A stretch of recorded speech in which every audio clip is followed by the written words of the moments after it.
This story goes back to 2017. I was a young soldier then, and they gave me what seemed like the easiest gig imaginable: night guard at an abandoned military base somewhere deep in Eastern Europe. When I say abandoned, I mean it. There were no units stationed there, no patrols, nothing. It was just me, the wind howling through the empty buildings, and a whole lot of silence. For the first few hours, it was exactly as boring as you'd expect. I'd walk my patrol route, check the perimeter, and just try to stay awake. But then, at exactly 1:48 in the morning, everything changed. My radio, which had been dead silent all night, suddenly crackled to life. A voice came through, calm and clear, almost unnaturally so. It said, "Report your position, over." I was a bit startled, but I followed my training. I keyed the mic and replied, stating my call sign and explaining that the base was supposed to be empty. I said, "This is Night Owl. Base is secure and unoccupied. I am the only personnel on site, over." There was a long pause on the other end, so long that I thought the transmission had cut out. Then the voice came back, and the tone had shifted slightly. It was still calm, but there was an edge to it now, something I couldn't quite place. The voice said,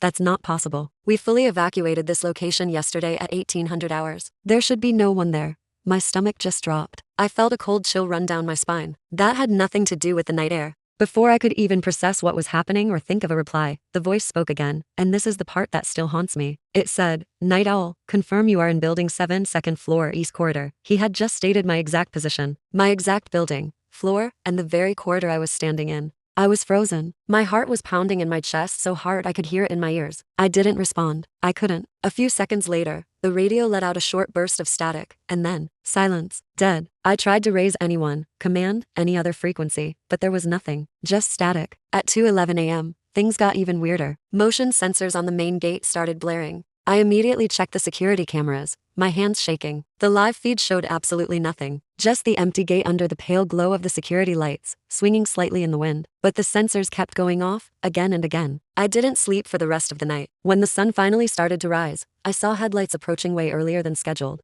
It was my commanding officer and a couple of other high-ranking guys. They didn't ask how my night was or if everything was okay. They got right out of the vehicle and asked me one single question. "Did anyone answer your radio last night?" When I told them yes, and recounted the conversation, they just looked at each other. Without another word, they ordered the entire base to be permanently sealed. They shut it down that very day. It was only later, through whispers and off-the-record conversations, that I learned the truth. The radio frequency I was using that night had been retired years earlier. It was the frequency used by a platoon that had been ambushed on that very same base. The official report listed every single one of them as missing in action. No one ever explained who answered my call. And after that night, I was never assigned to solo guard duty again. Thanks for listening to my story. If you want to hear more unexplained encounters, make sure to like this video and subscribe to the channel. I've got plenty more where that came from. Stay safe out there.